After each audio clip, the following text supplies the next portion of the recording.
ذہین اور حساس. ذہین اور حساس لوگوں میں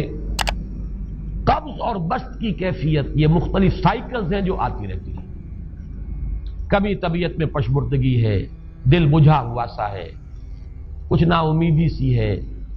خود اپنے اوپر اعتماد کی کمی محسوس ہو رہی ہے، مجھ میں صلاحیت نہیں ہے، میں کچھ نہیں کر سکتا، اب تک جو کچھ کیا کبا بھی ہے، امنگ بھی ہے،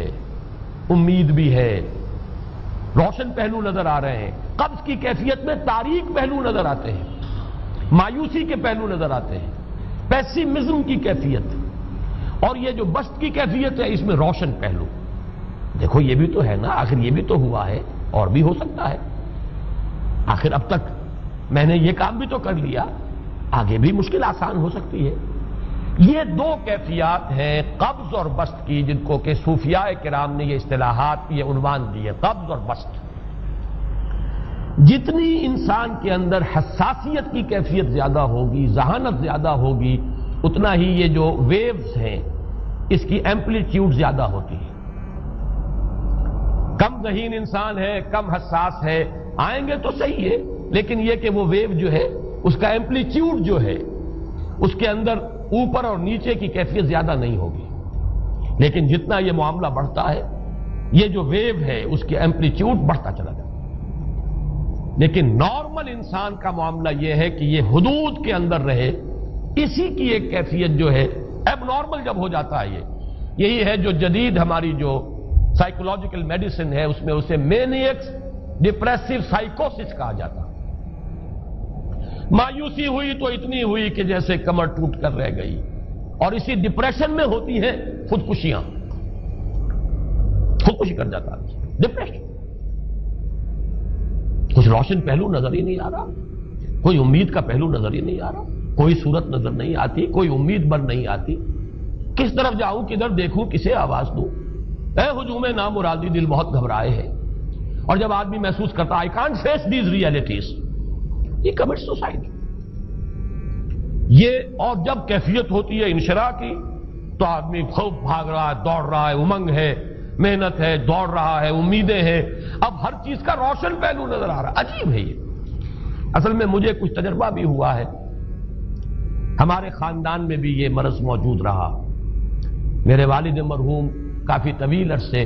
اس مینیک ڈپریسو سائیکوسس کے مریض رہے. کچھ ہوتا ہے یہ معاملہ. ویسے بھی شاید ہمارا خاندان جو ہے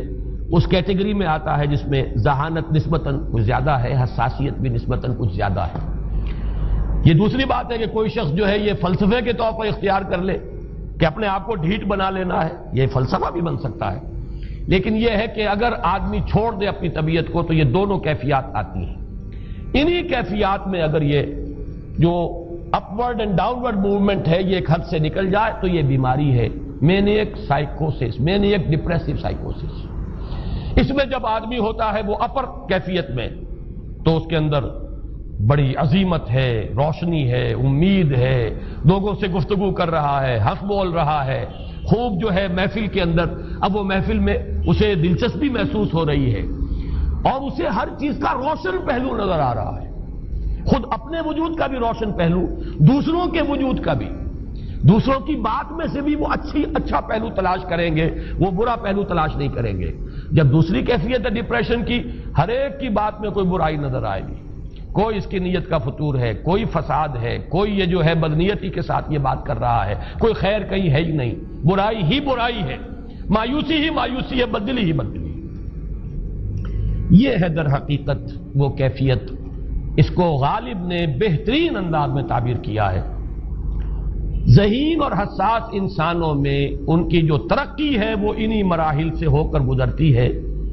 اور ہر ڈپریشن کے بعد، ڈپریشن میں اس سینس میں استعمال نہیں کر رہا یعنی بیماری کی حد تک پہنچنے والی ڈپریشن نہیں،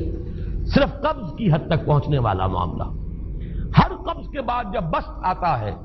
تو آگے ترقی ہوتی ہے، جس کو آپ کہتے ہیں بائی لیپس اینڈ باؤنڈس.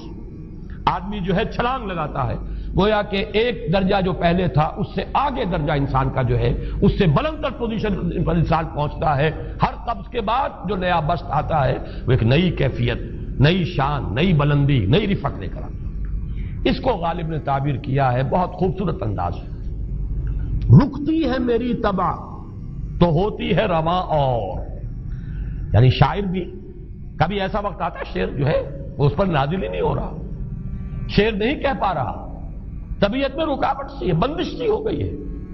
کوئی کلام موضوع ہو ہی نہیں رہا، لیکن پھر جب یہ کیفیت جو ہے بدلتی ہے اور جب پھر بست کی کیفیت آتی ہے، رکتی ہے میری طبع تو ہوتی ہے رواں اور، پھر اس کے اندر ایک جولانی نئی ایک کیفیت جو ہے انشراح کی، وہ ایک بالکل نئی کیفیت نئی شان کے ساتھ، یہ ہے وہ معاملہ جو ان آیات مبارکہ کے پس منظر میں ہے۔ اسی لیے اب میں آپ کو اس کا حوالہ دے رہا ہوں، تفسیر مظہری میں قاضی ثناء اللہ پانی پتی رحمت اللہ علیہ نے بہت عمدہ بات فرمائی ہے کہ حالت قبض اگر کسی شخص پر طاری ہو تو اس حال میں اکسیر کا درجہ رکھتی ہے یہ سورہ مبارکہ، اس لیے کہ یہ نازل ہوئی ہے محمد الرسول اللہ صلی اللہ علیہ وسلم پر اسی حالت قبض میں، وَالضُّحَىٰ وَاللَّيْلِ إِذَا سَجَىٰ مَا وَدَّعَكَ رَبُّكَ وَمَا قَلَىٰ وَلَلْآخِرَةُ خَيْرٌ لَكَ مِنَ الْأُولَىٰ وَلَسَوْفَ يُعْطِيكَ رَبُّكَ فَتَرْضَىٰ أَلَمْ يَجِدْكَ يَتِيمًا فَآوَىٰ وَوَجَدَكَ ضَالًّا فَهَدَىٰ وَوَجَدَكَ عَائِلًا فَأَغْنَىٰ۔ یہ تمام آیات اب معلوم ہوگا کہ جیسے موتی پروئے ہوئے، ایک لفظ قبض، اب اس میں جو بھی واقعاتی اور جو میں نے آپ کو روایاتی جو بھی پس منظر بیان کیا وہ بھی فٹ بیٹھ رہا ہے، وہ خودکشی کا معاملہ بھی آ گیا اس میں فٹ بیٹھ رہا ہے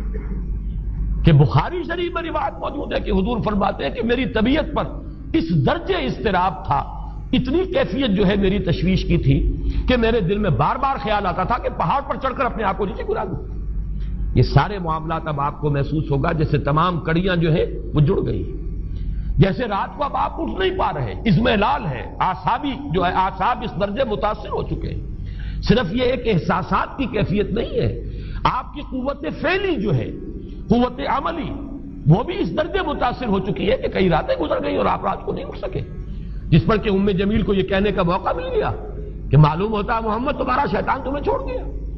اب یہ جملہ اپنی جگہ پر اس کی کاٹ ہے یقیناً اس سے یضیق صدروں کا بما یقولون، لیکن وہ کیفیت جس کی وجہ سے یہ جملہ آیا ہے اس پر نگاہ دوڑائیے، اس پر نگاہ کو مرکوز کریں گے تو معلوم ہوگا ایک لفظ قبض، یہ قبض کی ایک کیفیت تھی، اس قبضی کی کیفیت کا ایک مظہر یہ ہے کیونکہ یہ بھی تو در حقیقت قلب مبارک جو ہے محمد الرسول اللہ صلی اللہ علیہ وسلم کا، اسی پر تو وحی کا نزول ہوتا تھا، یہ بھی وہی داخلی احساسات و کیفیات کا معاملہ ہے،